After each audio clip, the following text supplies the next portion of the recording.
Hey everybody, welcome back. It is Steam Summer Sale 2023, and we are going through the budget games that I am recommending that are on sale. We did the games under $10. Now we're going to do the games under $5. Let's get after it because there are a bajillion of them. There are so many games in this category, 91 games. Buckle up.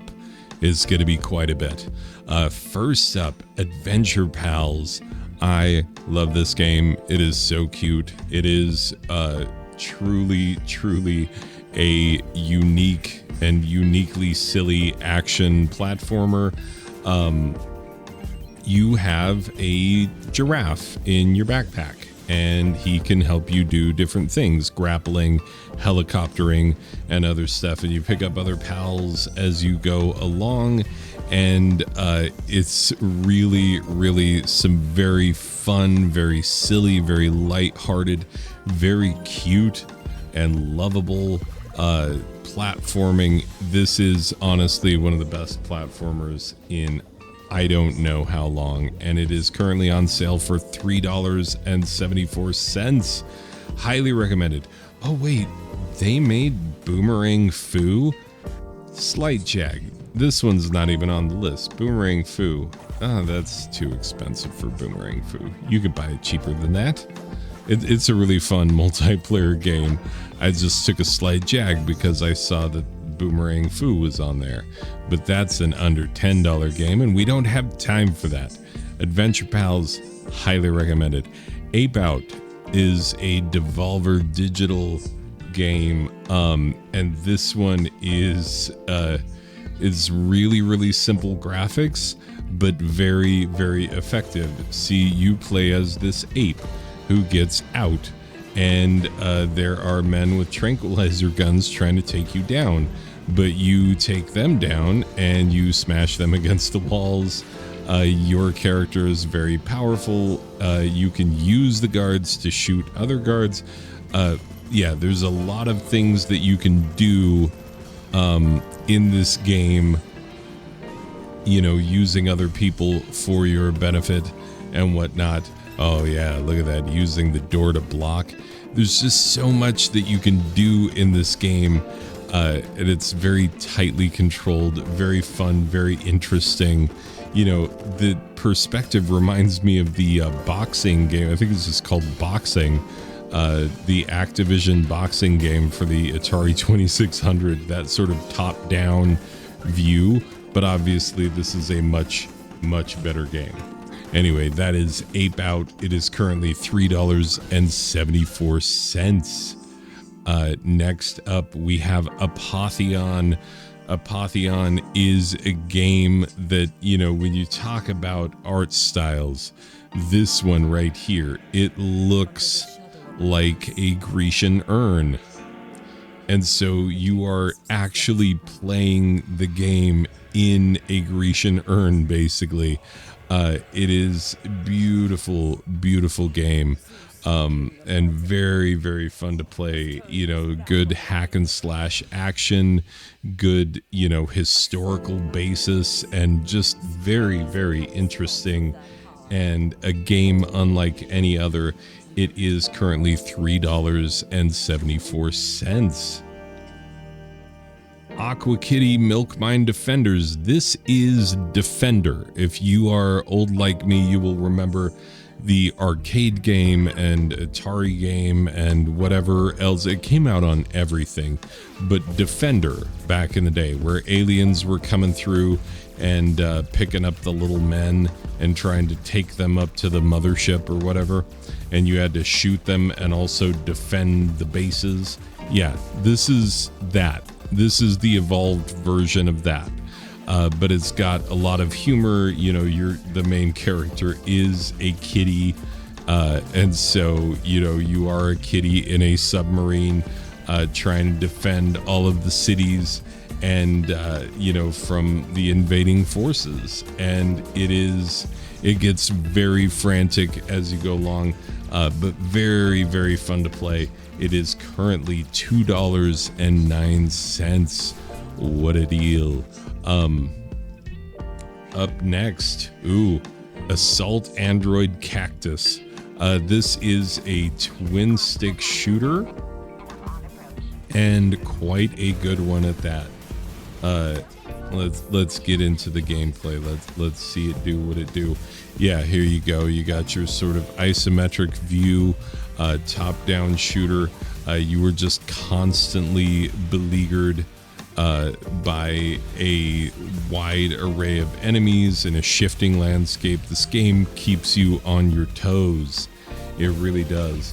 But it's very fun, very interesting. If you like your bullet hellish experiences, if you like your twin stick shooters, this right here, it is $4.99. Back to it. We have Asura Vengeance Edition. This game reminds me of Torchlight in all the best ways. It is an action RPG, you know, it's got that Diablo clone kind of a deal going on. But it has this, I believe it's based in Indian mythology, if I'm not mistaken. A very interesting way that you build up your character and whatnot, leads to some very interesting builds. It is a very, very good game. Very fun to play. Great art style. And yeah, it's an awful lot of fun to hack and slash your way with this one. It is currently $4.99. The Banner Saga. Oh man, if ever there was a game in which your choices matter, it is the Banner Saga. The first time I played this game, I was just goofing around, you know, just being like ho hum tutorial, and I let a character die in the tutorial. And it was supposed to be a main character, and then the game just lets that be a consequence and adjusts the game to the fact that you let someone die. And it does that no matter when you let someone die. It is a saga, and if you let someone die, the story picks up and carries on with whoever you got left, hoping you got someone left. But it's great strategy, turn-based RPG fun that's got a very rich story. Just don't screw up. Don't let your people die. That's my advice to you for all the games, but especially this one. Let's see. Banner Saga, $4.99. You get that deluxe edition with a soundtrack. You get a 4-pack to play with friends. Anyway, but there's also a part 2 and a part 3. It is a 3-part game. I believe all of the parts are at this same price point or somewhere near it. So highly recommended, the Banner Saga games. Bard's Tale, remastered and re-snarkled. Bard's Tale has a reputation as being one of the silliest, weirdest, most dumb in a fun way RPGs that there has ever been. Yeah, it just takes all of the RPG tropes, turns them on their head, you know, makes fun of what RPGs have been, and is really funny. And so, but it's also really, really good. It's also really well designed. I believe this includes the 3 games all together in the same collection. Let me check. I don't want to mislead you. Yeah, Bard's Tale 1, 2, and 3 all in the same collection for $3.99 for one of the strangest, most fun, most interesting RPG experiences you're ever likely to have. So that's quite a deal there. Bastion. Oh, another great action RPG. Bastion, the gimmick with Bastion, and I hesitate at calling it a gimmick, but it kind of is that the world sort of builds up around you. See, this is Supergiant Games. Supergiant Games makes nothing but quality. All of their games, I recommend all of them. All the games. There's Transistor, there's Pyre, and there's, did they make Teslagrad? I think they did. Anyway, but yeah, recommended all of the games.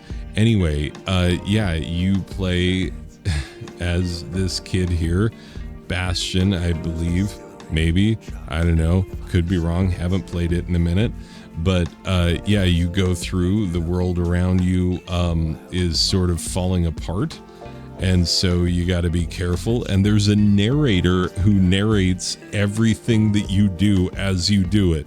So early on, I was like, oh, I bet you can't fall off the edge of the world. And then I did, and I just fell off the edge of the world and died. And the narrator's like, and this idiot fell off the edge of the world and died for literally no reason. And he was right, but it's kind of funny to have, yeah, see the way the world builds up around you. It's really a unique experience, highly recommended.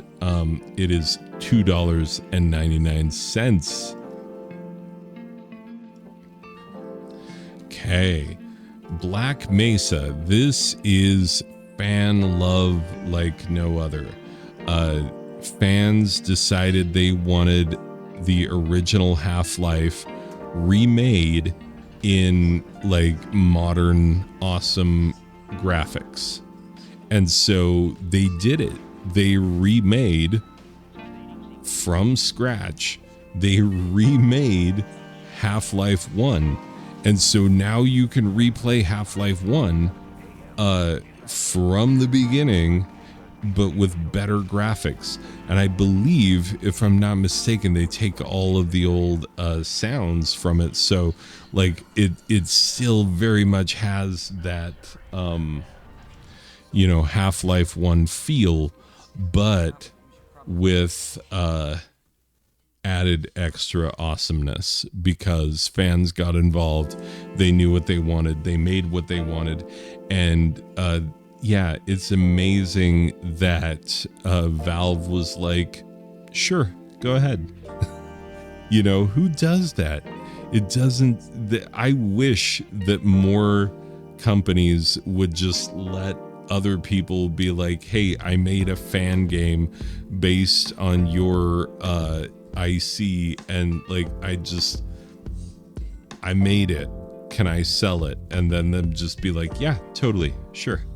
But it's $4.99. It is a labor of love for sure.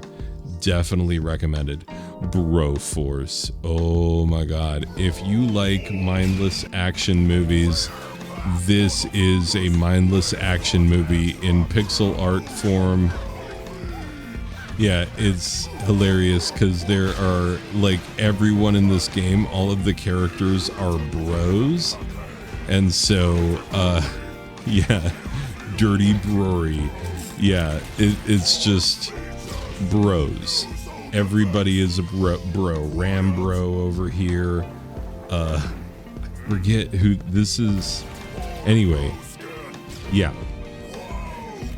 And each of these bros has a different ability, and all of the environments are completely destructible, and so it makes it really, really fun to try and find your way through, kill all the enemies, make it to the end, stop the terrorist threat.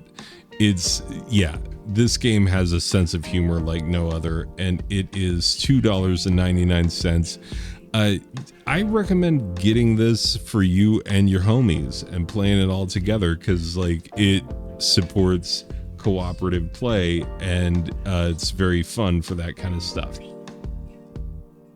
So, Broforce, absolutely. Caladrius Blaze, or as the game calls it, Caladrius Blaze. I swear that's what she sounds like in the game.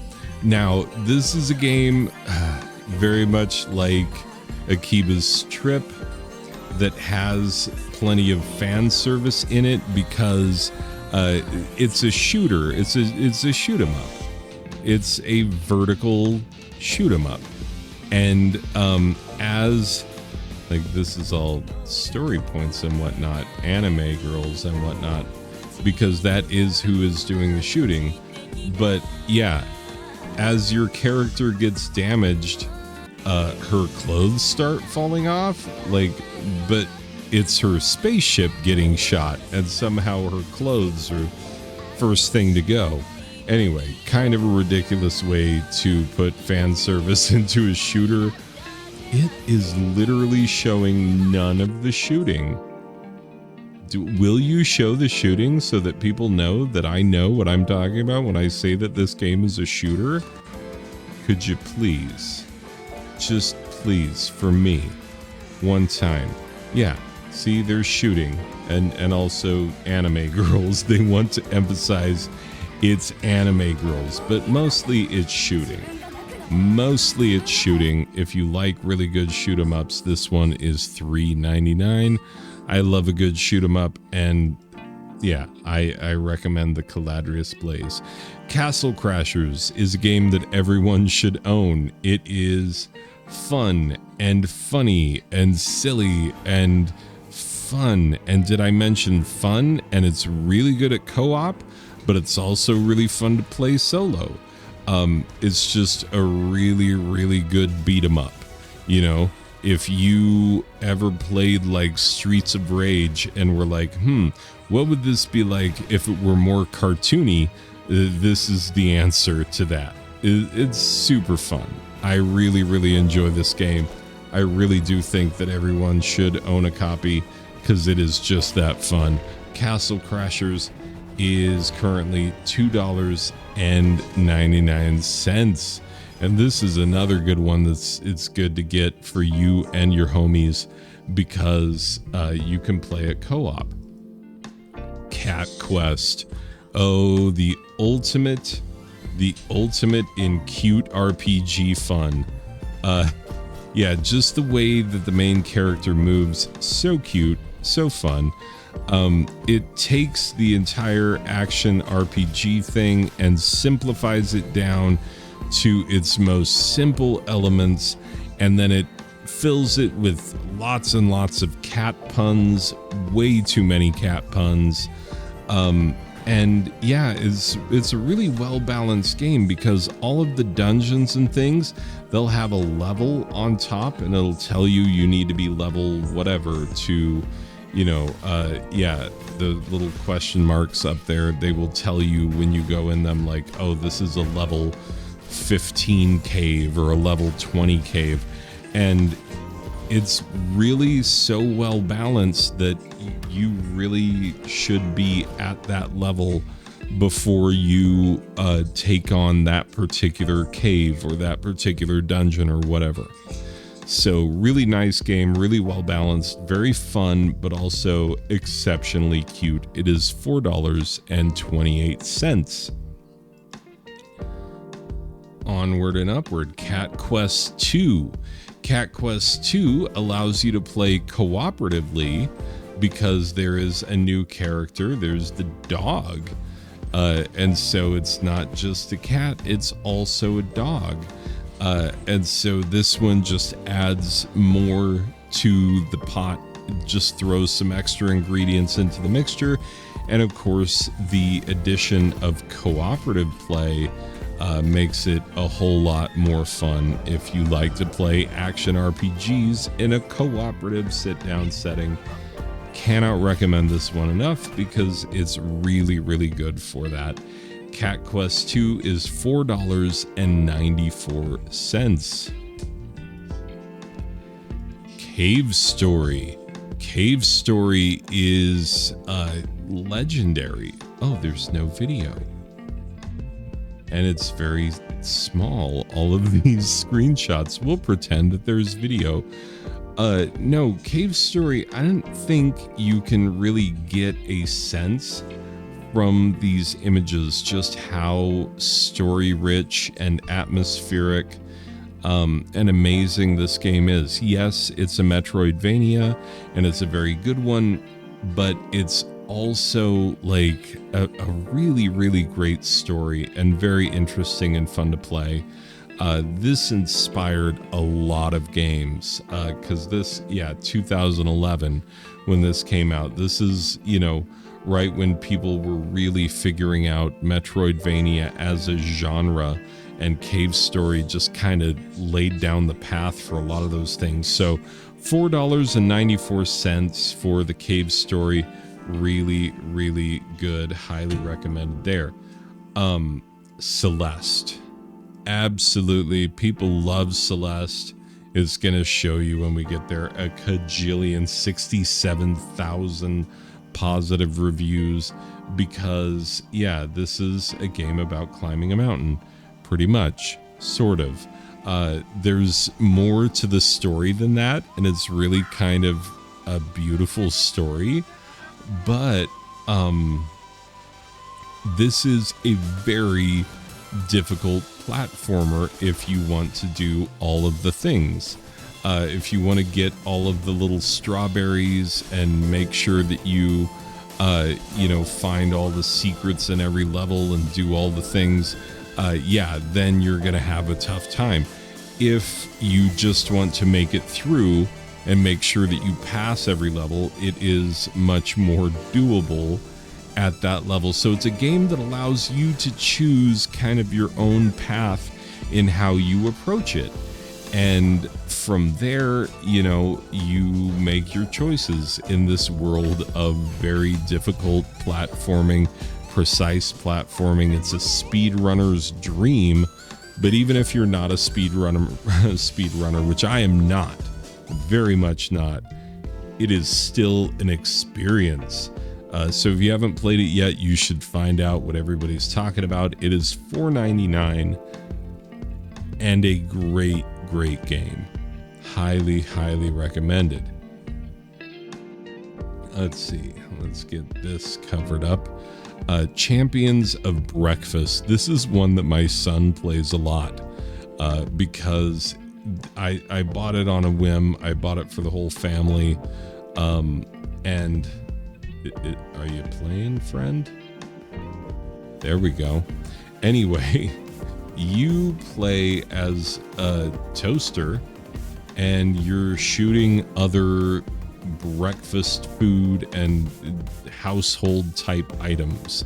It's not all breakfast stuff. It is some breakfast stuff. That's where it starts out, but it's a lot of household stuff in a bullet hell shooter. And it's really, really fun. It's also really weird and lighthearted and strange, but it's a good time. My son loves this game. He plays it all the time. It is $2.39. Child of Light is beautiful. It is a beautiful, beautiful action RPG that deals a lot with death and how to cope. And that makes it a really, really unique experience. I know of only a few games that deal with this kind of content, but it has this, watercolor feel to it. And so it's very, very atmospheric and just a joy to play through.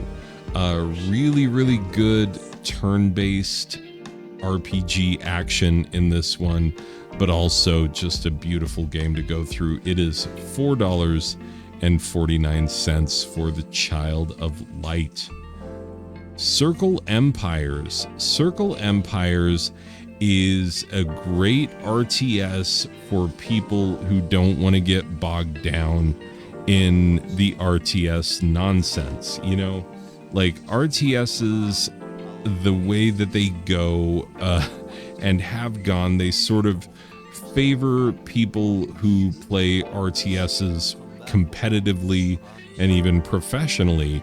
And so if you are an average person just wanting to have a good time playing an RTS, a lot of modern RTSs aren't even made for you. which makes it kind of a hard genre to break into. Circle Empires simplifies the entire thing. You just got circles, you know, and this is your circle and this is the enemy's circle, and they're going to try and take you over. You try and take them over. You build up your armies and you try and take over the whole map of these interlocking circles. And it's really simple to learn, easy, fun to play, which all of those things, simple, easy, fun. Yeah, a lot of modern RTSs are missing in all of those things. So it's $2.39 for the Circle Empires. It's kind of an RTS for people who don't really play RTSs, but I wonder what a person who plays a lot of RTSs would think of it. Because I would think that they could play this as a pick it up, put it down, you know, rather than having to get absorbed into like a 9-hour, you know, total annihilation session. Anyway, Code of Princess. Oh, more fan service. Yeah, this game is ridiculous with the fan service. The princess, she wears armor that isn't armoring anything except for her nipples and her genitals. Like, let's be honest, that's the entire thing. But it's a really good game. Like, the gameplay is really good. It's got a decent story. The art style really is beautiful. You know, you'll notice the male character is totally fully clothed. Main character, very ghibli-jubbly. But yeah, it's a whole thing. Tons of fan service in this game. But it is also an excellent action RPG that's very hack and slashy and fun. So Code of Princess is $2.99, a really good price for a very fun game that appears like it's all fan service. It's not all fan service. Okay, we're gonna have some RTSs all in a row right after I made all of the RTS people angry. This one, I love this game for all of its live action interstitials, like little cut scenes, sort of, you know, and it's got some amazing actors in these cutscenes. You see who that is? That's Tim Curry. Like, you telling me I could play an RTS that's got Tim Curry in it? Yeah, it's got really great live action cutscenes. But more than that, it is a really excellent RTS. Come on, let's see the RTS action. Trust me, this is probably my favorite game in this series. I know there are other people who are going to have different opinions about it, but yeah. I don't know why this is buffering. It looks really low resolution. I apologize for that. I promise you that in-game it looks beautiful and it's really fun. Yeah, Command & Conquer Red Alert 3 is $4.99. Company of Heroes, we'll do Company of Heroes and Company of Heroes 2 all at once. Yeah, these are World War II. Yeah, see, storming the beaches. You gotta storm the beaches at Normandy. Always a thing. But yeah, these are really good RTSs that do a good job of like making actual characters that you can actually care about. So it's $4.99 for the Company of Heroes. The Company of Heroes 2, I believe, is also $4.99. Let's see. Oh. No. Company of Heroes. Yeah. British Forces multiplayer standalone. No, you don't want that. You want the full thing. $4.99. and it is, yeah, very similar to Company of Heroes 1, both really good RTSs, and both, you know, bringing that World War II action, but also with better character development than you normally see in an RTS. Cosmic Star Heroine. This is a game that I love. Zeboyd Games, I buy everything they make. And I'm not kidding. If Zeboyd makes a game, I haven't checked in a minute. Had they made anything new? This Way Madness Lies. It came out last year. What? How did I not know about it? I need to buy this game, obviously, because everything they make is gold. Like, I'm not kidding you. Everything they make is gold. These are people who understand old school RPGs, and quite frankly, Cosmic Star Heroine is one of the best 16-bit RPGs ever. And I know that it's made in the modern era and not in the, you know, SNES era, and they benefit from all of those things, but whatever, I don't care. It is one of the best 16-bit RPGs ever made. And I know the company that it stands in when you say that. That's your Final Fantasy VI's. That is your, you know, Chrono Triggers and other similar games of that nature. Yeah, I get it. Still, though, this is one of the best ones. It is so well done, and it does such a good job of understanding the tropes of RPGs, of turn-based RPGs like this, and of using that to their advantage. $3.74. It is well worth it. I highly recommend Cosmic Star Heroine. It is such a great game. And literally any Zeboyd game, if you see Zeboyd on it, buy it. Is going to be good. Costume Quest is another really fun RPG. This one, like, why is there no video? Your kids, okay, we'll show these two images and it'll explain the whole thing. So your little kids going out trick-or-treating, but there's an alien invasion, and the aliens are using Halloween to trick kids and to kidnap them. And so, yeah, these kids are not having any of that. They're all about getting their candy, and they're not going to take any crap from any aliens. The fun thing is you can get different costumes as you go through the evening, and because it all takes place over the course of one Halloween night. And the fun thing is, like, you see how they are in their costumes there. When you go into a battle and the battles are turn-based, you become what the kid's imagination of that costume is. So instead of having a robot costume that's just like boxes and stuff that are cut out and painted up, you're an actual, like, Gundam style big awesome robot, you know. And so it's a really cool concept. It's, you know, a very endearing game. $2.49. You can get both Costume Quest 1 and 2 for only $4.99.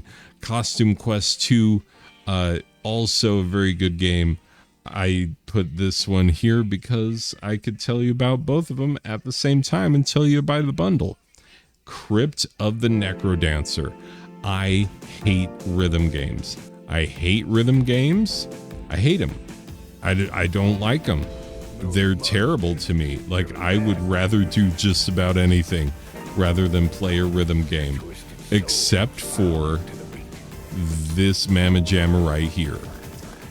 Crypt of the Necrodancer is such a unique and interesting idea.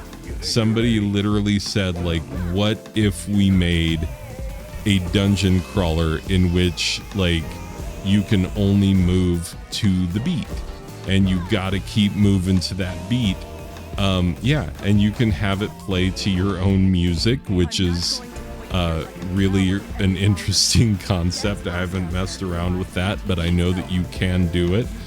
But yeah, it makes for really interesting dungeon crawling strategy when everything you do has to be done to the beat.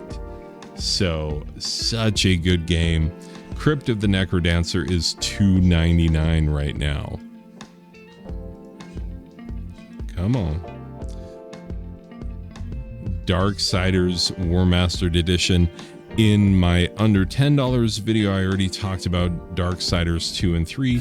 Darksiders 1, you play as one of the horsemen of the apocalypse when the apocalypse comes to Earth. The thing I love about this game is that it starts out in regular Earth. Like, it is not some crazy futuristic alternate Earth. Nope, it's just regular Earth with cars and street signs and all the things.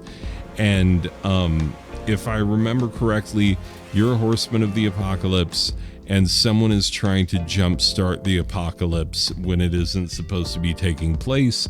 And so you are kind of a part of, figuring out what's going on and, riding that line in the battle between good and evil. Really interesting concepts. It's a fairly difficult game. But yeah, it is $4.99 and a very fun game. Very interesting things in that one. Devious Dungeon 2. Yeah, I also love Devious Dungeon 1, which is in my $2 and under. Devious Dungeon 2 is like Devious Dungeon 1, but even more so. Yeah, these games are obviously dungeon crawly. I believe there was only one hero that you could play as in the first game.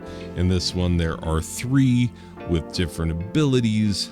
Obviously, they approach the game in different ways, which adds new wrinkles to it. I really love, like, if you enjoy dungeon crawling and looting, and who doesn't? But yeah, this is a really good game for that. And I do believe, if I'm not, it's an action roguelike, so everything is procedurally generated, and that permadeath is very much a thing. So for $3.19, you can get yourself Devious Dungeon 2. I would recommend getting Devious Dungeon 1 first. It is a good game in and of itself, but if you get this one will be the only one you want to play, probably, because it's a little more meaty, shall we say. But yeah, that's not a knock on Devious Dungeon 1. I love that game, but Devious Dungeon 2 just adds a few more wrinkles to the thing. So, very good game, good price, and well worth it. Disgaea and Disgaea 2 for the PC. I know that some people might not like the way that Disgaea shows up on the PC because originally it's a console game that goes back quite a ways. And so, yeah, this entire series, Disgaea, has been done and redone on a lot of different consoles over the years, and people do have strong opinions about which version you should play. I don't have any problem with the PC version, I'll just say that. But the really fun thing about it is a strategy RPG in which you are, I'm trying to remember, are you the nephew of the Lord of the Underworld or something like that? There's something where you are supposed to take over the underworld, only somebody does it while you are sleeping for 1,000 years. And so you wake up after 1,000 years slumber, and now, things have changed and you're supposed to be in charge, but you're not. And so you got to go take back the underworld. And what makes it really interesting is that you get to build your own minions. Yeah, mages using guns? Yeah, absolutely. There's a lot of really cute, endearing, interesting things in these games. You know, obviously, it's where printies come from. But yeah, this is, you know, the landmark series for NIS. It's the one I think of whenever I think of NIS. But anyway, Disgaea 1 and Disgaea 2, which is, you know, a continuation of the same storyline.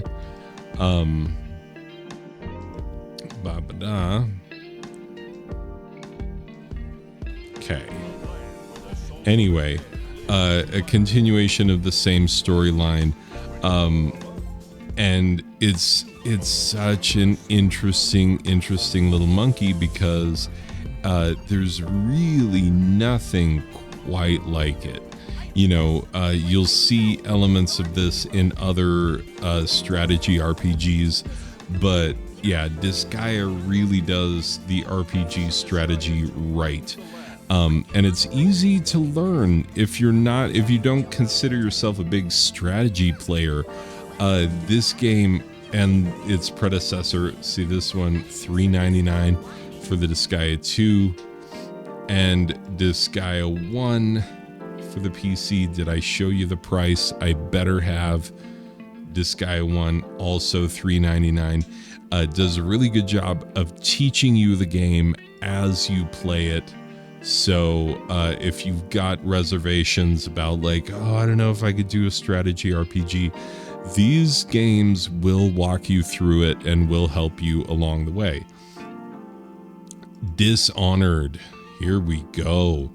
I don't like stealth games very much. I don't. I'm usually bad at stealth in most video games. Oh, hello. But Dishonored is this really interesting kind of like, I don't want to say steampunky because then it might give the wrong idea, but it's kind of steampunky thing in which, you know, you are accused of a crime that you did not commit, and so you've got to sneak around. You instantly become the most wanted man in the kingdom, and you got to sneak around, clear your name. You got to kill a ton of people, or maybe not kill them. I don't know. You can make some choices. But yeah, Dishonored is a great game. It is $2.49. It's a stealth game so good that a person like myself who doesn't typically play stealth games loved it. Don't Starve. Oh my goodness, what can we say about Don't Starve? This game is exactly what it sounds like. It is, you know, survival craft with this awesome hand-drawn art style. And it is, you know, a different beast every single time that you play it. You know, you may make it farther one time than you do another. But yeah, it is something where you really have to go out and you have to get the resources that you need, gather them up, and then, you know, make sure that you are able to make it through every night. It is $2.49 and a really good game. All right, next up, Donut County. My wife just started playing this one today. I've been trying to talk her into have a garbage day. I love that. This is such a unique little game. It's kind of like an opposite world Katamari Damacy type of experience where yeah, you play as this raccoon who, instead of doing your job and delivering donuts, you deliver holes, and it ends up wrecking everything and then fixing everything, kind of, sort of. There's a whole story. It's very cute. The entire game is very cute and very fun and very satisfying to play. And yeah, highly recommended. You could play through the entire game in one sitting if you want to, but you can also go back to it and play it again and again. It is a very fun, very cute game. Like I said, it is $3.89. Let's see. Dragon's Dogma Darkness Arisen. Now, I haven't played this. I just got this one. I've been seeing it on Steam for forever. This one was gifted to me recently, so I have not played it, but I do know that it is a 60 FPS. My goodness. But it is a highly regarded action RPG open world kind of a deal, and so, you know, Skyrim-y vibes, but also, you know, it's a different story, different world. It is $4.79. Okay, moving onward and upward. DuckTales Remastered. Oh, what a great job they did with this game. The original DuckTales game for the NES, I think it was also on the Game Boy. Don't quote me on that. I could be remembering things wrong. But anyway, this is one that it disappeared for a little while because of licensing issues and whatnot. And so for a while, the fact that I had an actual physical copy on the Wii U was like a serious deal, because you couldn't get it for anything else anywhere else for a while. And then, yeah, it all of a sudden showed up on Steam, and now you can actually play it. And yeah, this was a late NES title. And some of those late NES titles, they just really figured some things out that, you know, previous NES games didn't know. And so the whole cane jump that he does and everything, very unique, interesting, fun little platformer. That's a lot of fun. $3.74. And yeah, this remastered version looks amazing and plays just as well. Dust and Elysian Tale. I did not realize until I was looking through this earlier. I think Microsoft got involved in this. I don't know what it is about this game, but it feels very like homemade in places. You know what I'm saying? Like that it was made by one person who just had a passion for it. The way that it controls, the way that the main character looks, it just feels, you know, kind of one-person developer-y, but it's not. It's totally not. It has the feel of a, like, one-person developer indie game, which I love games like that, only it's, you know, the largest company on Earth had a hand in it. Anyway, it's a Metroidvania with hack and slash elements, and it is very good and quite fun to play. So for $3.74, Dust and Elysian Tale is a really good pickup. Fallout New Vegas. This is the one that everyone tells me to play. Whenever I tell anyone, like, sorry, I haven't played Fallout 4 yet because Fallout 3 keeps crashing and I want to play that one first, and I know that it's a whole, I know that they just take place in the same world and that you don't necessarily need to play the one in order to understand the other. I get it. I get it. But whenever I tell people that, they tell me like, hey, have you played New Vegas? Have you played New Vegas? It is the number one question. People want me to, and I haven't played this one either. I'm sorry, but it is absolutely, top of the list for a lot of people. The Fallout games, if you don't know, great story, post-apocalyptic world, very interesting stuff. $2.49 to play this game that everybody tells me that I should play. And I'm sure they're right. I am sure they're right. Freedom Finger. Fun, silly, side-scrolling shoot 'em up in which you play a giant middle finger. And so, as you might imagine, the game is just full of, John DiMaggio. Like, they're actual voice actors, like actual decent people in this game, whose premise is so silly and stupid and ridiculous. But it's a really great bullet hell shooter, in addition to being just, kind of like dumb in a fun way. I say, look at who's involved in the soundtrack and whatnot. Like, this is a really, really interesting creation by some very talented people.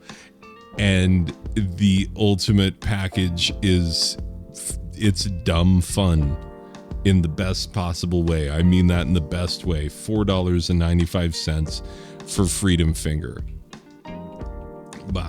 Let's see. Oh, Faster Than Light, or FTL. This one is a roguelike spaceship game in which, like, you have your crew who are all moving around the ship doing different jobs, but you don't have enough crew to man all of the stations that you have.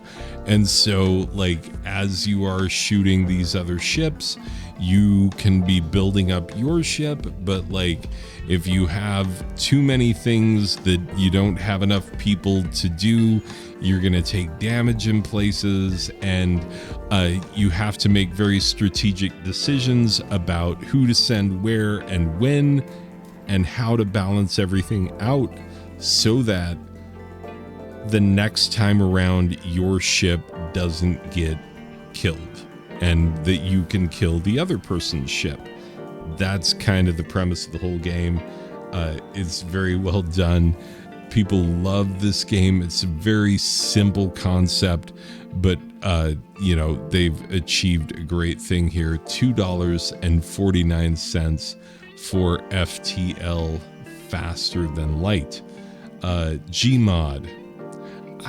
I think I play Gmod wrong. I don't know what I'm doing. Somebody tell me. Because people love Gmod. Every time I go into Gmod, it's not this. It's not like, people swinging from the rafters and having a crazy good time. It's usually me spawning enemies and then mowing them down. And then, like, I know there's a lot of multiplayer stuff for this, and I need to get into that, but I haven't done it. And so, I think I'm Gmodding wrong, but everybody loves this game. $4.99. Can't go wrong with a little Gmod. And if you know, like, what I'm not doing that I should be doing, tell me. Go ahead and tell me. Ghost, or Ghost 1.0. This is another, like, very similar to 20XTX. It is roguelike Metroidvania, which makes it really, really interesting. So your character is this robot. Come on, I don't want to watch these guys talk. I want to watch the game. So shades of Metroid, absolutely unavoidable comparisons, but also the game is very good, plays very nicely, and is easy to learn. easy to pick up, and it's very well designed given its procedural generation. Anyway, so Ghost 1.0 is Ghost. Most people just say Ghost, but it does say Ghost 1.0. It's $3.89. Gonna get loopy by the end of this, because geez, it's gonna take forever. Grim Fandango Remastered. There are only a few point-and-click adventures in my life that I will care about and recommend. But yeah, this one goes way, way back to the 1990s, and it's got, once again, great sense of humor, great storyline, very, very interesting and fun point-and-click adventure. And yeah, given the fact that I don't love that many point-and-click adventures, it means that this one is something special. So $3.74 for the Grim Fandango Remastered. I think it's well worth it. Okay. Gris, or Gris, or I don't know how you say it. This one is a very, very beautiful story.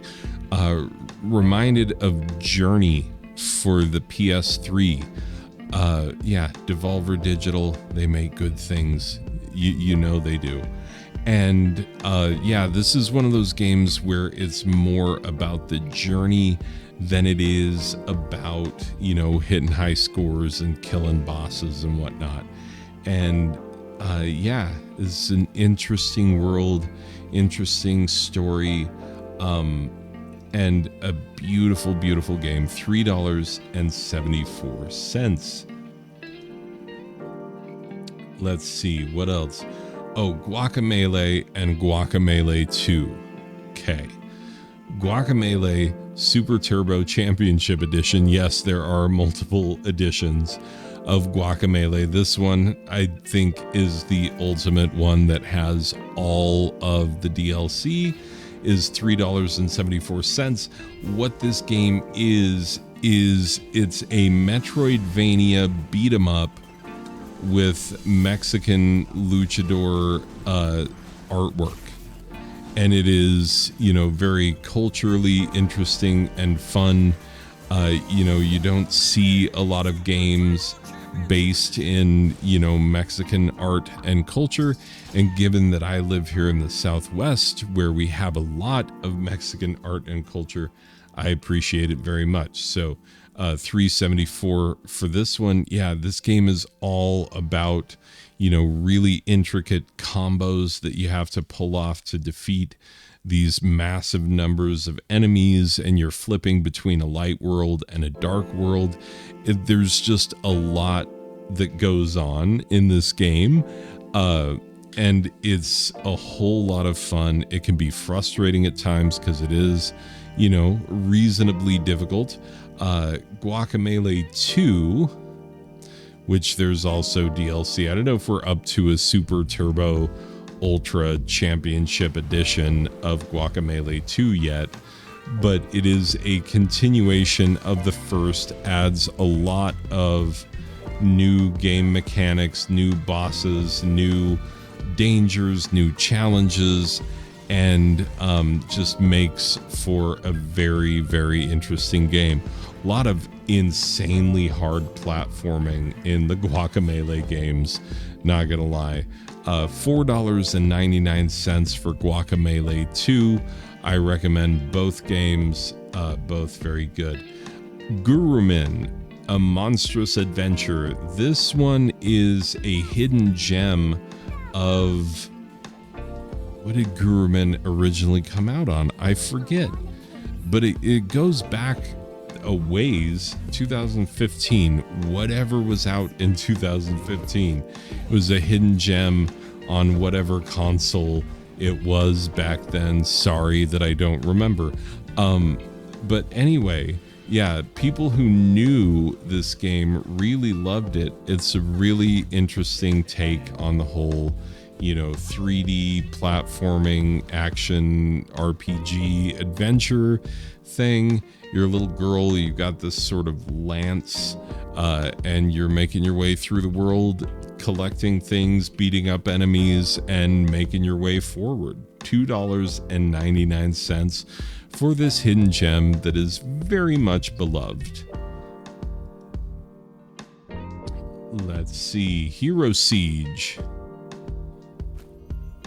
Hero Siege is, it's hectic and crazy, is what it is. I mean, look at the screen. You can see that it gets entirely out of hand fairly quickly. This is it's a hack and slash kind of roguelike beat 'em up kind of a deal. Yeah, there are a lot of games like this, but not exactly like this. This one just, there's so much to this game. In the way that you level up your characters, and the way that you approach the world, the weapons that you get, the way that you can use those weapons, the various ways that you can, power your character up. There's just a lot that you can do with this game. And so it's very interesting, very fun, but it's also very frantic and hectic and crazy. And so if you like that action roguelike kind of thing, this is a good one for $2.37. Next up, Horizon Chase Turbo. Is this the only racing game I'm going to include? Probably, possibly, probably. I think so.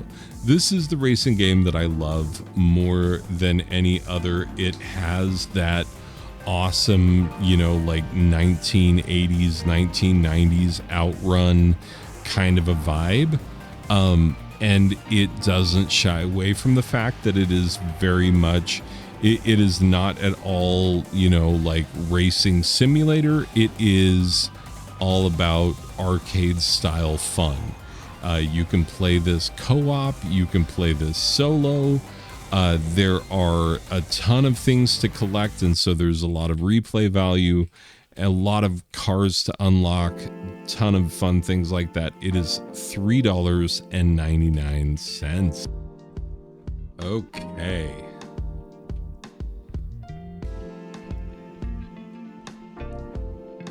Iron Cryptical.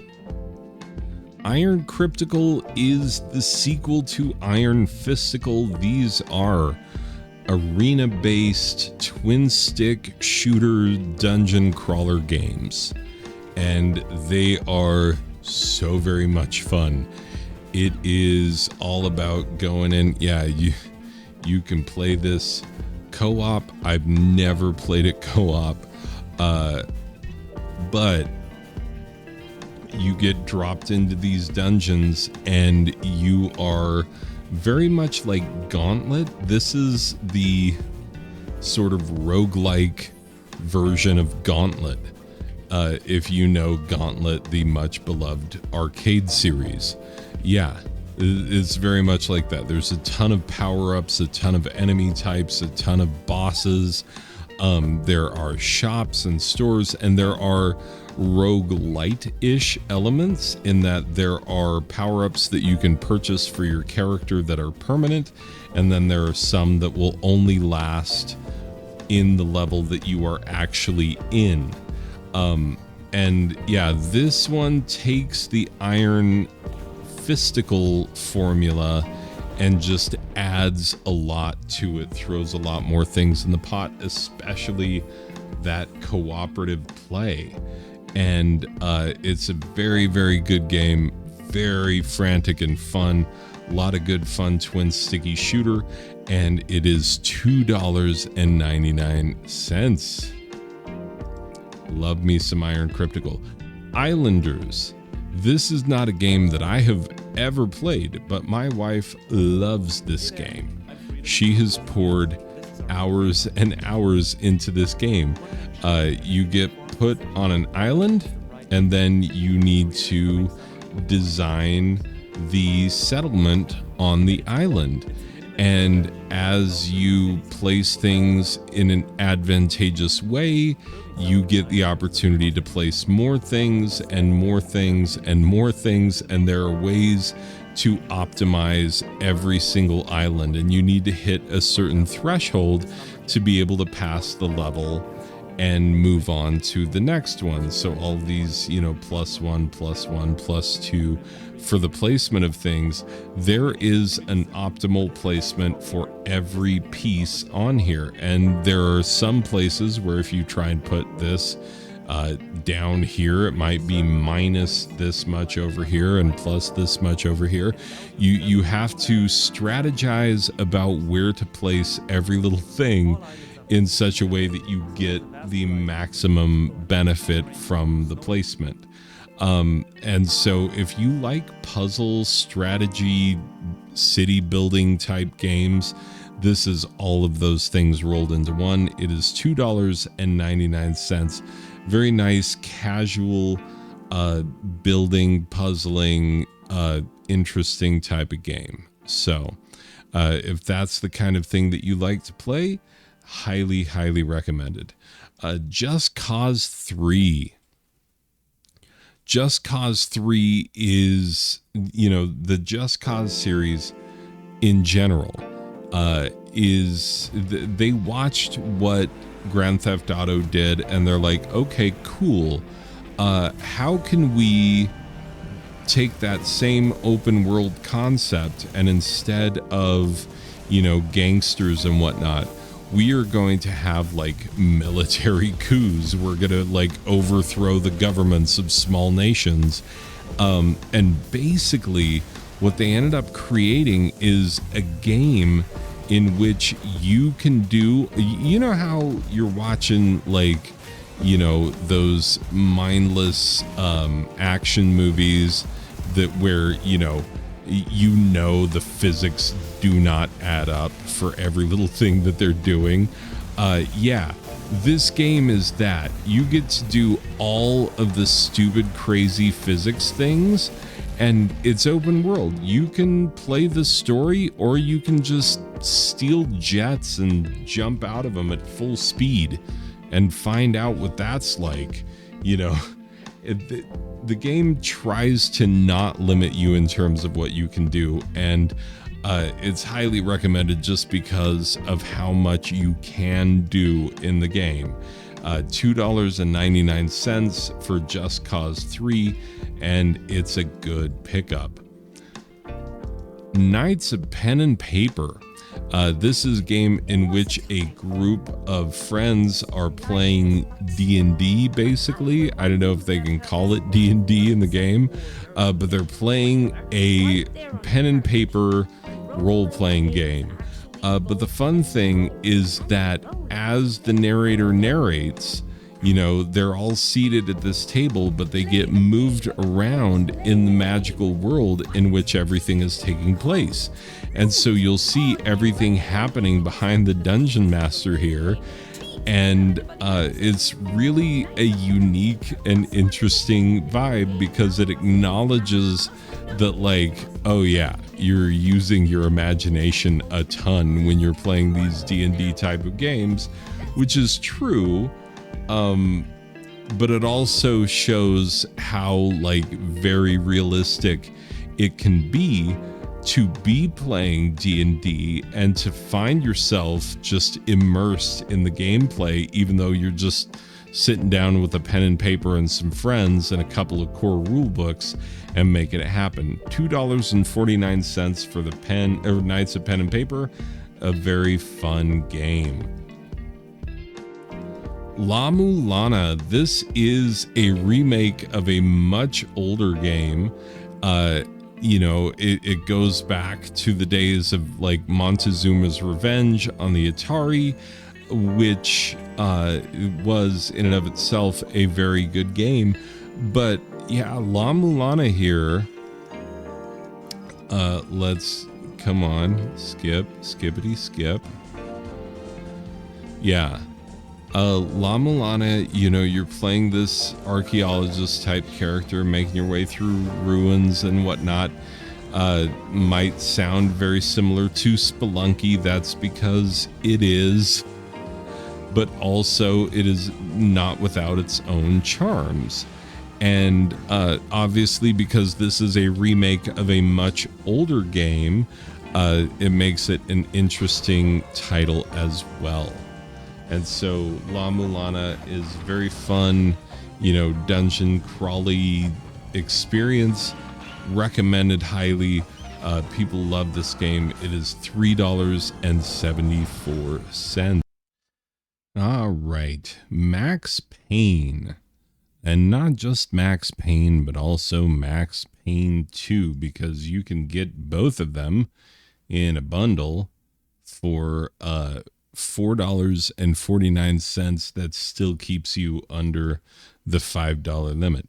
Max Payne, these games are it's like film noir that you can play. It's got bullet time. It was the first game to incorporate bullet time that I know of. Maybe there was another one, but you've got moves that you can make in bullet time. Everybody's out to kill you. There's a whole mystery afoot, and yeah, that's a great shot right there. Anyway, but yeah, Max Payne is a great game from back in the day, and Max Payne 2, I remember being just so unlike anything else that there was at that time. It's got, you know, these shooter elements, but then also action, adventure, kind of fun, awesome things. And the fact that you can get Max Payne 1 and 2 for under $5, that is a deal. Metal Unit. I reviewed this one not that long ago. Metal Unit is an interesting little monkey. Now, beneath it, it does have... there you go. Hold up. Let me pause this real quick before we get too far. It is a platforming adventure kind of a game, and I don't think it's Metroidvania-ish, but it kind of has a similar vibe. But yeah, roguelite, it says. But here's the thing, is that you play as this character. It's very there's a Metroid-esque feel that is unavoidable in this game, given the the fact that it is what it is. You're in this metal suit. You get a whole bunch of different power-ups as you go along. Pretty soon you're able to do all sorts of different interesting combos and whatnot. And then there are different things that you can choose as you power yourself up. There's also, like, you will have no doubt noticed that, this right here, when you pause the game, girl's got her hand on her boob, and you can kind of see through the suit and whatnot. Like, that's this game's version of fan service. I found it distracted from the actual game itself. But you can feel free to call me a prude for thinking that, but I thought that it was a good enough game that it didn't need every time you pause the game for there to be a girl with her hand on her boob, for it to be a good game. $3.74 for Metal Unit. Very fun, good game. All right, moving onward and upward. Moonlighter. Oh, who doesn't love some Moonlighter? Moonlighter is a great game in that the strategy to it is obvious. You are this guy who runs a store where you sell things to other adventurers. But at night, you got to go down into the dungeon and loot for yourself for your store. And there's always a balance between like, what do you keep for yourself so that you can make it farther and deeper into the dungeon, do more damage, and what do you sell to the other people who are coming into your shop. And that's what makes it an interesting game, is that, you know, you're building up your little shop over time, but you're also building up your character over time. And you really do have to balance both of those things out in order to make the whole thing work. And so, yeah, the entire package is this very fun, very satisfying game that does all the different parts of what it does. It does very well. And yeah, this is an indie game that people just loved. And I myself am a big fan of it. It's $2.99 right now. That's got to be the lowest I've ever seen it. And so that is an absolute steal. Neon Chrome, here we go. So yeah, this is Cyberpunk twin stick shooter. Pretty much is what you got here. And so very similar to your like Hotline Miami kind of a deal, but with a cyberpunk vibe, and lots of, you know, pickups and power-ups and things, lots of different enemies and enemy types. It is, yeah, every game is different because it's got that, you know, procedural generation. Those, I think it does roguelite. Let me check the thing. It doesn't say. Action roguelike is what it says. But I'm pretty sure that you do keep your character progression as you move through the game. Neon Chrome, it's a good game in that genre. It is $4.49. Okay. So, Neuro Voider. This one right here, this game is very much beloved in that same vein. Look at you, your little bouncy brain who bounces around, takes over this little robot, and then you are moving through this world. Yes, you can play up to 4-player co-op. I believe only up to 4-player, but it is roguelike. Just told you, all that procedural generation. Yeah, the same thing as Borderlands, where it tells you like, oh my god, there's so many different weapons and stuff. Turns out it's different weapon types that do varying levels of damage, and that's where the variation comes in. But yeah, futuristic twin stick shooter RPG. They said it much more concisely than I did, but it's a very good game, very beloved entry in the roguelike genre. It is $3.49. Nine Parchments was made by the makers of Trine, and I remember playing this one my own self. Now, I will say up front, is Nine Parchments as good as Trine? Nope, it's not. But that's only because Trine is like one of those must-play type of games. You see one character just fall off there. Anyway, you and some friends, you get to play as different types of mages who are moving through this world. This is I think what disappointed people with Nine Parchments is that, unlike Trine, where it has that, you know, awesome puzzle solving element where you have 3 different characters that you have to flip between that can do different things, this is, you know, characters that all do the same kind of thing. You can play this one player, although they're showing you the multiplayer gameplay here.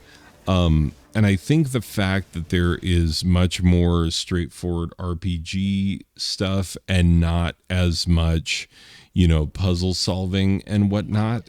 I think is what had people upset. Oh yeah, twin stick shooter. So all of your magical powers and whatnot are handled in a twin sticky sort of a way. It is very much an action RPG. And I think that's what made people disappointed, is that they wanted, there are 4 Trine games, and I don't think people are done yet. I think there's still a hunger for more Trine. And so, yeah, I think that's why 9 Parchments didn't do quite as well. But I still found it to be very fun, very good. It is $4.99. Ollie Ollie. Ollie Ollie is a skateboarding game, but it's not a Tony Hawkish type skateboarding game. It is a world of skate. Yes, you tell us all the great things, show us the gameplay footage. Yes, hipster pixel art trash. Yes, very much. Okay, so this game is all about combos and grinds. And so you make your way through the world, mastering over 120 real tricks. But unlike the real world, you are grinding these insane rails and things. And,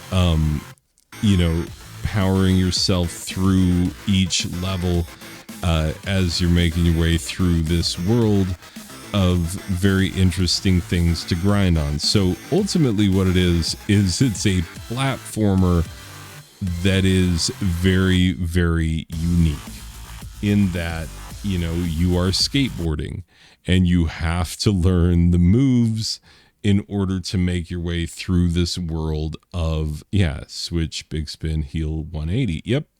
All of these things are real, actual skateboard moves that actual skateboarders can do. But then again, you're going to do it down the backside of a dinosaur and over some spikes. And so, that's what makes it much, much different. Like I said, it's an entire world of skateboarding in which everything can and must be skated on, over, or around. It's just a lot of fun finding your way through the world, and there are many different ways to approach it. So, and then of course, comboing your way through to try and get that high score. Ollie Ollie is $2.59. It has been ported to everything because everybody loves it, because they should. Wait, nope, wrong category. Ori and the Blind Forest. This is a Metroidvania type of platformer that is very, very heavy on the atmosphere.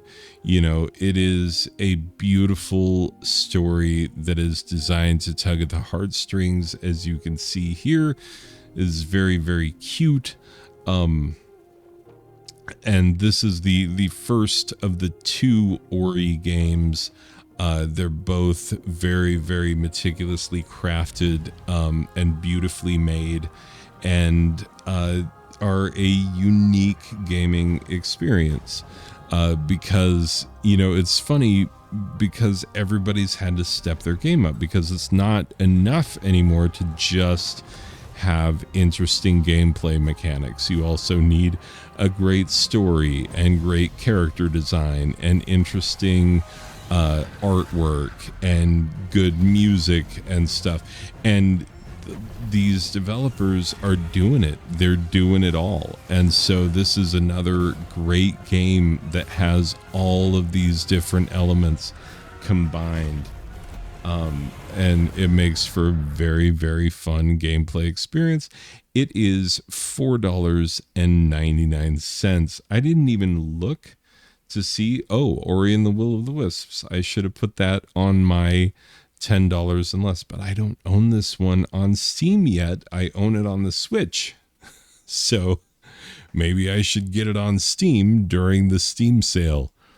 I don't know. It might be one of my purchases. My purchases are going to be limited because we're trying to sell our house right now. So yeah, it's going to be light Steam sale for me, but for you, I'm making many recommendations.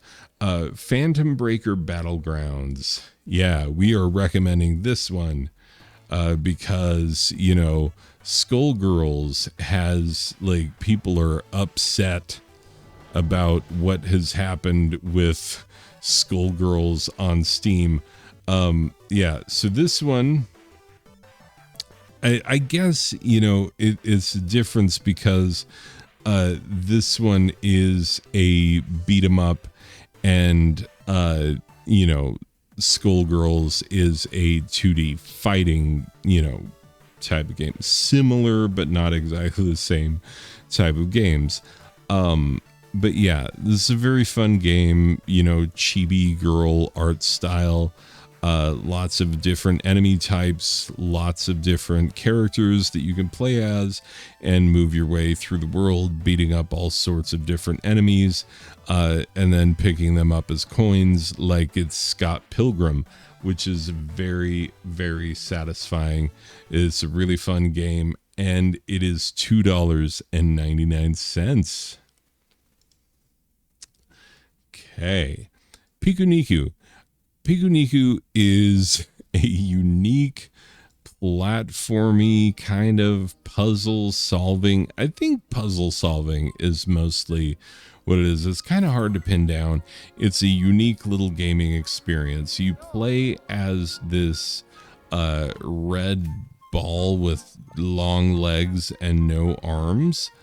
Yeah, and then you make your way through this world that is, yeah, okay. It's a strange little monkey. A lot of interesting physics-based puzzles and stuff. Well, not all of them are physics-based, but, you know, a lot of the things in this game have to do with, you know, using physics to your advantage. But the physics are not always going to be your friend because he walks funny and just moves oddly through the world. But yeah, it has a lot of charm. It's very fun, and it is $3.24 for the Pikuniku. Psychonauts. I know a lot of people for whom this is their absolute favorite game of all time. Yeah, I know that the sequel came out not that long ago.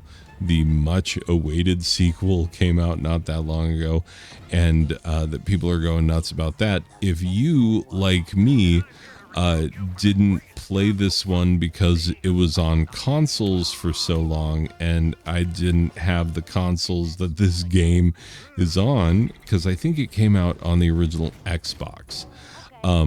Yeah, I just didn't have this game, but my friends who did have those consoles absolutely love this game, and it's a really, really interesting thing where you're literally jumping into people's brains, you know, because you are a psychonaut. You'd like an astronaut, but through people's psyches. $2.49 for the Psychonauts. And like I said, there are people for whom that is their all-time favorite game. Pyre. Pyre is, like I said before I mentioned this, possibly in this video, it's a Supergiant game. And Supergiant just makes great games. They made Bastion, they made Transistor, and they also made Pyre. Yes.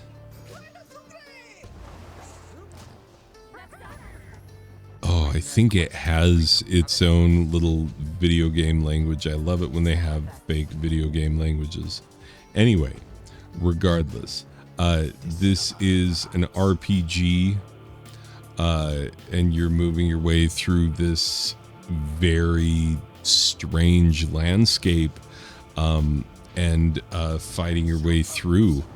It's it takes a fair bit of strategy, and it makes for some really, really interesting gameplay. You have to be very conscious about how you build your characters, and what you do. This is another one of those decisions really matter type of games. And so if you want to play one of those, $3.99 for Pyre.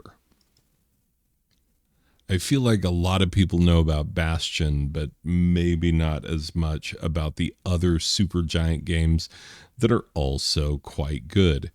The Ramp. This is a game that one-man developer built it for himself because he wanted a skating game that was just the parts of skating games that he cares about, which is, the half pipe, swimming pool, and then super ramp. I think there are only those 3 locations. So it's like it is intentionally limited in what it does so that it can do what it does very, very well. It's like, how you could go to a restaurant where they make everything, like Denny's.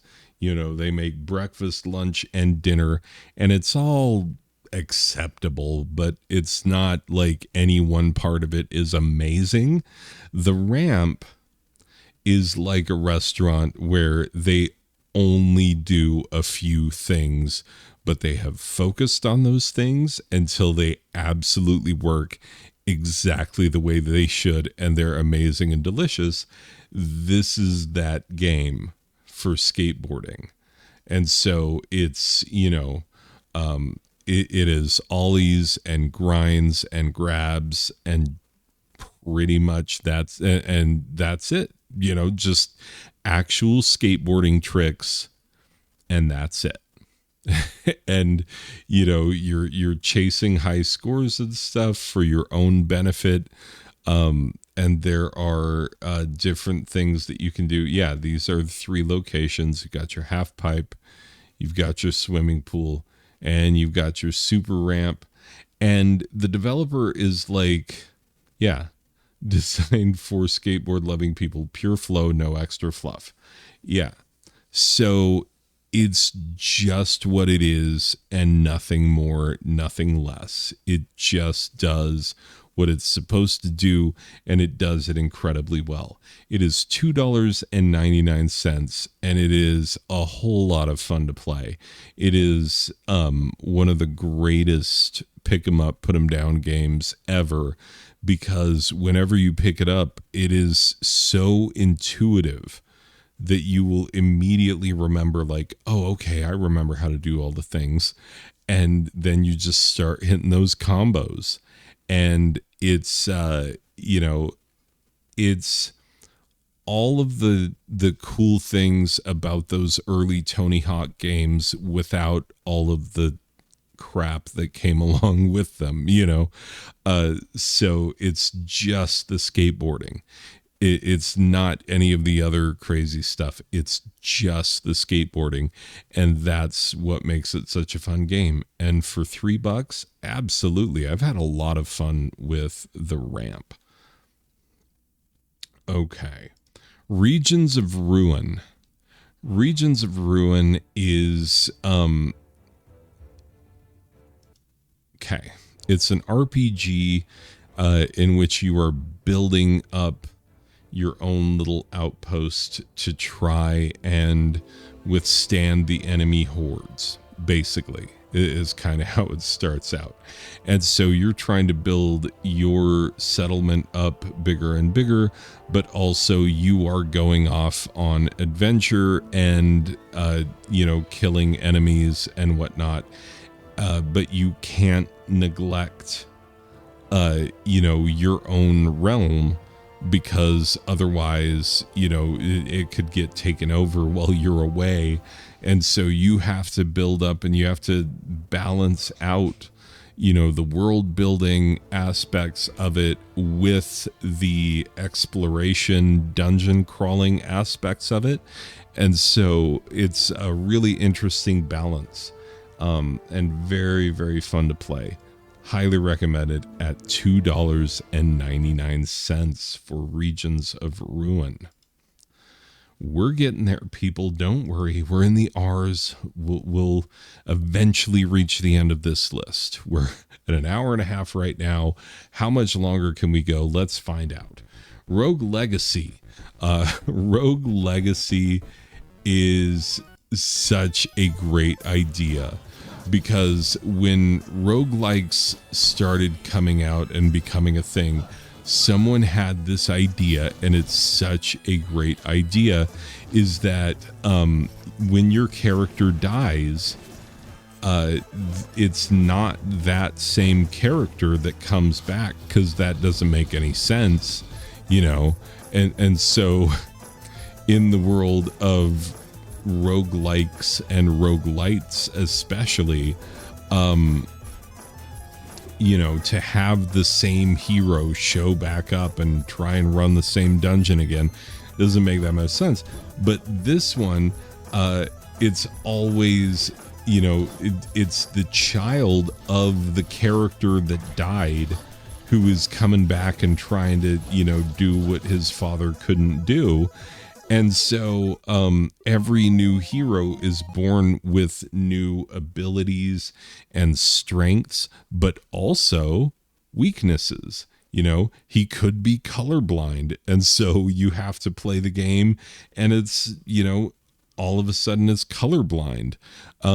Or, I forget, there's so many little interesting weaknesses that you can have in addition to the strengths that your character can have. And so every new roll of the dice of each new generation is interesting in its own way. And for $2.99, there is an insane amount of replayability in Rogue Legacy.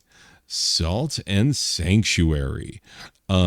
This is a really, really great Metroidvania. And for a while there, people would talk about this one quite a bit, felt like, but I haven't heard anybody talking about it for a while now. I don't think that it has the same sort of fan base that your Hollow Knights and, Axiom Verges and things like that have. But, it is a game that came out at the same kind of time frame as those games, and was for a while, mentioned in the same breath, but hasn't been for a bit for some reason. Anyway, it is this roguelike action RPG adventure, hack and slash, very gory, as you can tell here. Very light and dark in the artwork, but also very fun, very hard.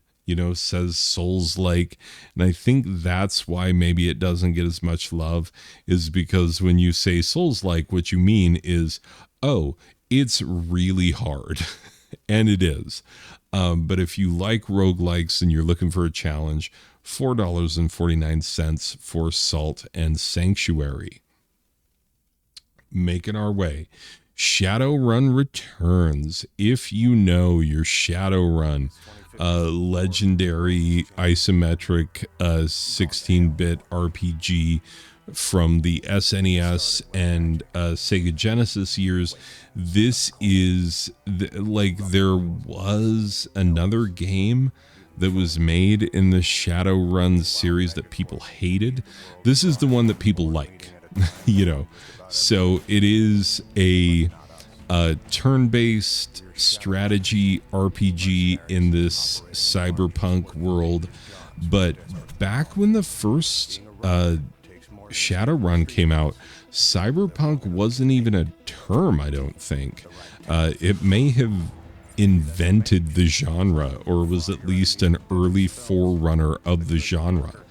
And so, yeah, this has all of those same elements that made the original great, but some upgraded graphics, and as you can see here, it's very positively reviewed, which is a big deal for a game that carries the Shadowrun name. And it is $3.74. Let's see. We're in the S's. We are reaching the end. Shank. There is a Shank and a Shank 2. I do have both of them, but I chose to focus. Wait, I thought this one had video. I guess it doesn't. This is a 2D side-scrolling beat-em-up. It is, well, shoot-em-up, beat-em-up. It is very violent. There are at times shades of Metal Slug. There are at times shades of like your Streets of Rage kind of games. It has its own really interesting art style, kind of cartoony, comic-y kind of a look. I really like it. I think it's really great. And it is $2.49. Do they have it bundled with the other one? I don't know. You're going to have to look up Shank 2. Hold up. Shank 2. Shank 2 is $9.99. So that should have been in my under 10.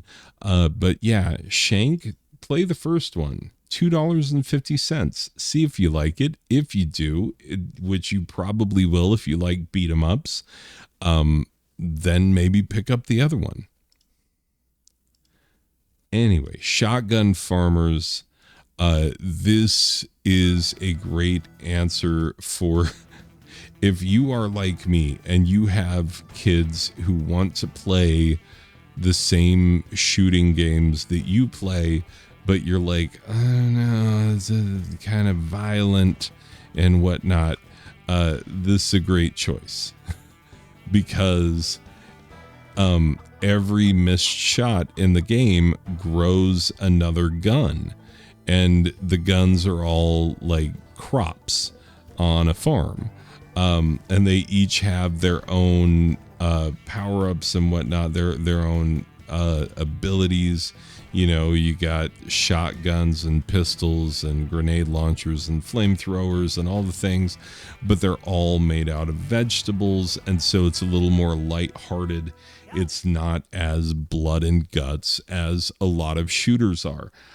This is, you know, and it's multiplayer, so this is something that you're going to want to play online. You can play against your friends. You can set up a game with you and your friends and play it together that way. It's kind of like TF2 in that way. This is TF2, but a slightly more cartoony, less violent version of the same thing. So $3.99. It's a really good game. And if you have kids who want to play shooters, this is a good, safe way to start them off on shooters. Sleeping Dogs. I just heard an interesting tidbit about this game just today, and I've completely forgotten what it was. Because this game was supposed to be something else, but then it became its own thing. Yeah. Anyway, this game is really, really good. I have played it a bit. It is kind of Grand Theft Auto-ish. You know, that comparison is unavoidable, but the combat in this game is much more intense and much more move driven and combo driven than anything in the GTA universe. And so if you like GTA but want to focus more on the combat side of it, this has that. And of course, it has a really rich, interesting story that makes it all worth playing. So, Sleeping Dogs, really great game, and it is $2.99. Slime Rancher. Slime Rancher, in this game, you are a rancher of slimes, and you go around collecting slimes and organizing them and putting them in your little habitats and whatnot, and you're trying to bring order to chaos is really what you're trying to do in this game. It's very cute, very charming, and so even though it has like shooter-ish elements, you got your little suction gun that helps you suck up the slimes and then put them where they need to go and get everything arranged just the way it needs to be. But yeah, it's a really fun game, and Slime Rancher 2 is out now, and is, a lot of fun, and people really like that one as well. So if you want to get on board with Slime Rancher, you can get Slime Rancher 1 for $4.99, which is a really good price on that one. Spelunky, of course. This is the Mac Daddy of action roguelikes. This is the big boy. This is the one that, people who love the action roguelikes, this is what they point to as the game. Because, it is very awesome, spelunking through the cave systems and finding loot and treasure and doing all sorts of different things. But it's also, fairly hard. There is a definite difficulty level there. Oh yeah, there you go. Good fun is Spelunky. It really is so much fun. Even if you're terrible at it, honestly, I am not great at it, and I still have an awful lot of fun with Spelunky. And so if you enjoy action roguelikes at all, this is, a must own in that genre. $2.99. All right. Star Wars Knights of the Old Republic and Knights of the Old Republic 2. These are the true Star Wars prequels. I refuse to acknowledge Star Wars 1, 2, and 3. I'm sorry, those movies do not exist in my little world. But what does exist are Star Wars Knights of the Old Republic, which are great games. So, it has all of the Star Wars feels that you love and care about, but it takes place long before the original trilogy. And when I say the original trilogy, I mean 4, 5, and 6. I mean A New Hope, Empire Strikes Back, Return of the Jedi. Are you going to do the whole crawl? Let's watch one with gameplay footage. This is a whole different story, but showing this relationship of how the Star Wars world works, and you get all of this lore. Like, this is the first appearance that I am aware of in the Star Wars world of Mandalorians, and lore about who the Mandalorians are and what they are all about. It's just super duper cool. You can build your own lightsabers in these games. Star Wars Knights of the Old Republic. Oh, geez, this complete collection is only $82. I mean, I wonder who those are for sometimes. Like, who doesn't have all the games and then is going to buy all of them all at once for like $90? Anyway, Knights of the Old Republic 2 is a much more of the same. You know, it is, oh my God, that right there. Hold up. Let's go back. I thought that looked so stupid. I thought there was something wrong with my game the first time I played it, and you step outside and you're in a spacesuit doing a spacewalk around the outside of this spaceship so you can sneak and work out part of this mission. I thought that it looked so stupid, the movement. I was like, there's got to be something wrong with my game. Nope, that's what it looks like. But it does not take away from how fun and awesome this game is. It is so very fun, so very awesome. And yeah, you get to make a lot of decisions in this game that really, really matter. Oh yeah, you get to take your astromech droid out on the surface of a big old spaceship, and he's just there staring out into the void of space. There's so many cool things that you can do in these games. And so Star Wars Knights of the Old Republic 2 is $3.49. And then Star Wars Knights of the Old Republic 1, because these games came out in 2003. Think about that, $3.49. Both of these games are so good that I cannot help but recommend them, even at the, you know, you would think a game from literally 20 years ago, that it would be basically free. But yeah, $3.49. It's not nothing, but man, these games so good, so good. I love them so much. Okay, Steamworld Dig 2. So the Steamworld games are awesome, as you may very well know. Yeah, they are these, you know, go through dig type of games.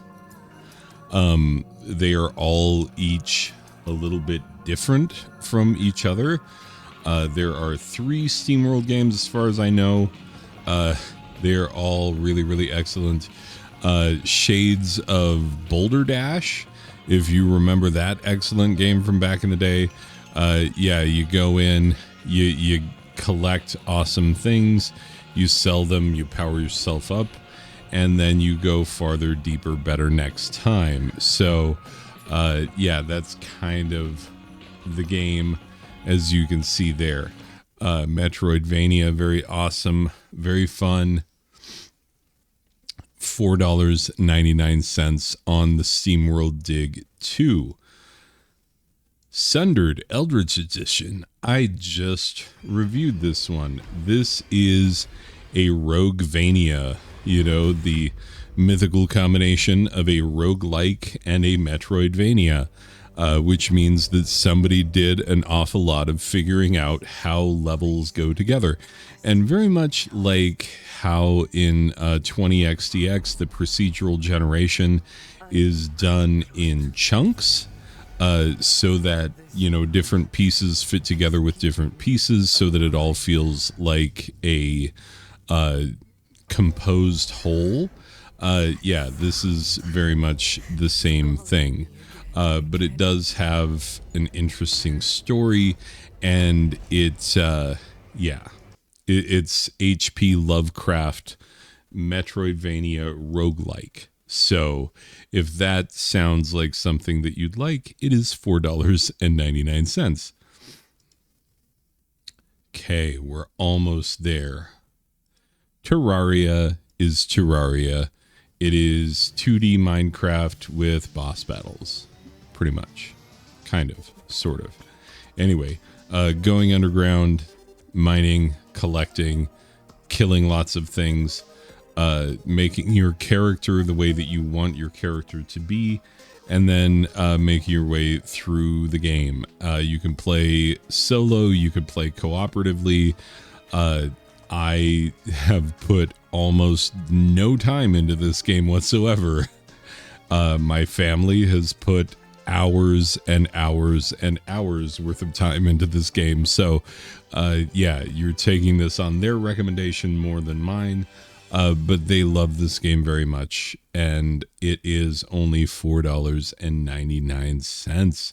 A 4-pack is only $15. Get it for you and your family or you and your friends, and have fun with it. Titan Quest, because it shows up on all the lists. It does. Titan Quest looks like one of the most generic RPGs I can even imagine. And yet, it still shows up on all the lists of these are the RPGs that you need to play. Show the actual gameplay, not the cutscenes. Anyway. But yeah, it's... Oh no, you're getting turned to stone. Anyway, it's got that ancient Greek kind of a feel. Let's see if we can get some more accurate gameplay footage. But yeah, it is an RPG, and it's, you know, from what year did this come out? 2016. So you know, it's an RPG from 2016, and it feels like an RPG from 2016. So it's a little bit dated in terms of graphics and whatnot. I don't feel like it was top of the line even when it came out, but people still love this one, you know, for its story, for the world that it has built, and all of those things. Anniversary edition. How, if it came out in 2016, how is that the anniversary? 10-year anniversary. Did it originally come out in 2006? Maybe, because 2006 feels much more accurate to the time frame in which this came out than 2016. Anyway, it's an action RPG.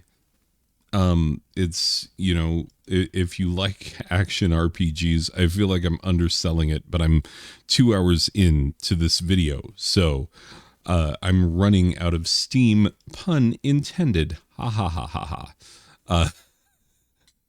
Anyway, fact is, it's a very good action RPG, highly recommended. It's on all the lists of like, hey, you want great RPGs on Steam? Here you go, Titan Quest. It's always on those lists. $4.99. It is a really good pickup. Okay, we are getting there. Torchlight and Torchlight II. These are the greatest Diablo clones in a world of Diablo clones. They just are. They're so good. I love the art style of these games. They're just beautifully done. Here, let me, come on. Yeah, they're just beautiful. And you see you have the red and the blue, the health and the mana, potion slots down here. It's all very Diablo-like. You're fighting giant spiders because RPGs can't think past giant spiders. I would love to play a great action RPG that has no giant spiders of any sort. That would be amazing. Give me all the zombies and skeletons you want. I'm done with giant spiders. Anyway, but yeah. Torchlight 1 is $3.74, and Torchlight 2 is Torchlight 2 adds new character classes, and it adds new gameplay elements for how you power up your weapons and whatnot, and how you power up your characters. And it is very, very fun. It also has, you have, I think, a 1 in 4 chance of when you start a new game, and you won't know until you get there. There's a 1 in 4 chance that you could access the hidden Minecraft level, because there's a little Minecraft crossover where you go in, you kill some creepers, and then you get a Minecraft weapon, which is randomized. I got, on my first playthrough, I couldn't believe it. I walked into this room, this, hidden room, because I like to explore everything. And creepers came at me. And I was like, what? Creepers? I totally found an Easter egg. And then there was a chest, and I opened the chest, and it was a diamond sword. A diamond Minecraft sword, which is incredibly rare. And it was in that moment that this game endeared itself to me very, very much. Yeah, it's got new character classes. And the fun thing about the Torchlight games is that they are different based on which character that you play. Also, there's a huge community for these games, and they encourage modding. $3.74 for Torchlight, $4.99 for Torchlight II. Both games are really, really good, and I love them very, very much. There's a total modding community, and there are achievements that you can only achieve if you engage in some modding of the game, which is it's very cool that the developer is like, here, we made this for you, see what you can do with it. And the community has, it just goes to show that when you build a community and you trust your community, good things can happen. So Torchlight and Torchlight 2, beloved games. Transistor, here we go. This is the other super giant game that I was talking about. It is from the creators of Bastion and also Pyre. Super Giant Games comes yet another. Let's skip ahead to some gameplay footage. Is this gonna walk us through? Yeah, kinda. Anyway, yeah.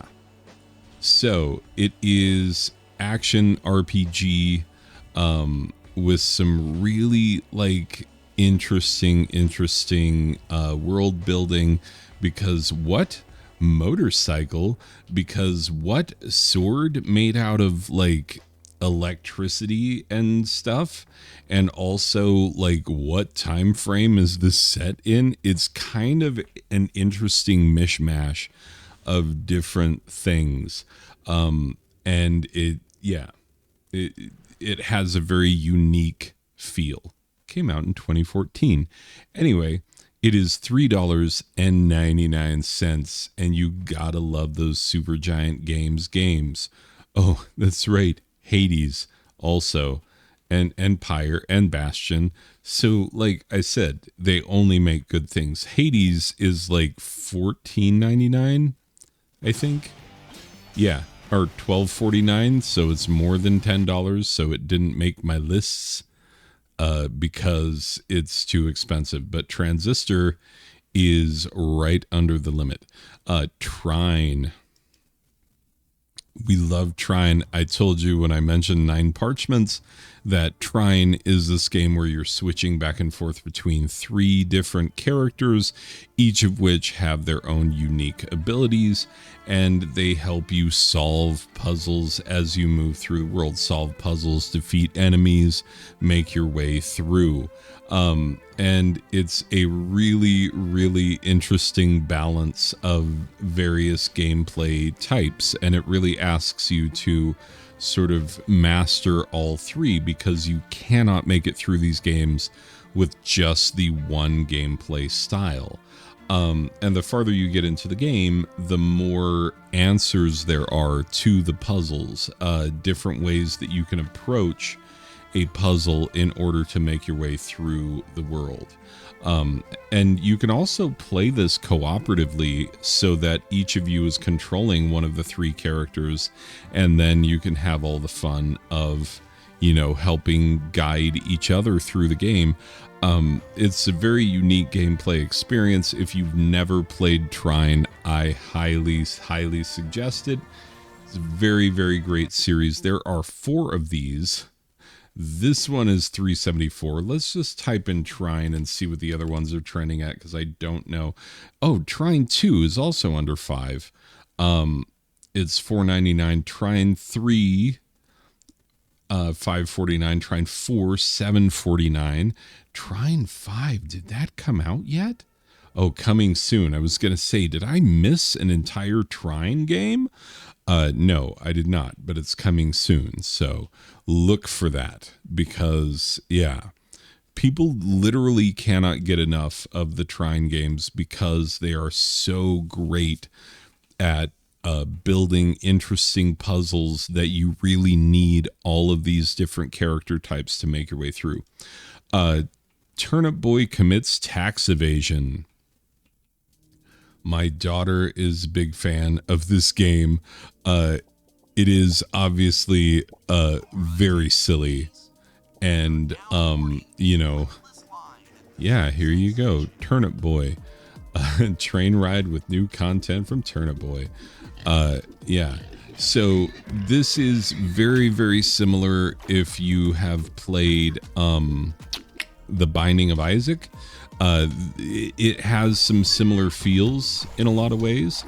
But it's also, you know, it's also its own thing. It's not entirely exactly the, you know, just because there's similar elements does not mean that, you know, that you're going to be like, oh, Binding of Isaac all over again. No, there's a lot of really unique gameplay elements, a lot of unique weapons, a lot of unique enemies in this one. And yeah, you make your way through and hope you don't die, really. But you will die again and again and again. But yeah, it's still really, really fun game. It is, $5.09. How did this sneak in here at over $5? Supposed to be under $5. Undertale is one of my children's favorite games. It's a lot of people love this game. It's not just a game, it is its own world. It is an experience. It is an adventure. I have not played all the way through it because I keep wanting to play it and have my kids watch me play it because I drive them crazy with the way that I play it intentionally.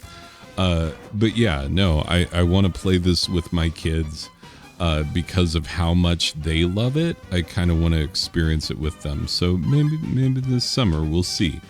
But yeah, Undertale is a very, very beloved game with a great soundtrack. For a while, this was the only music my children would listen to.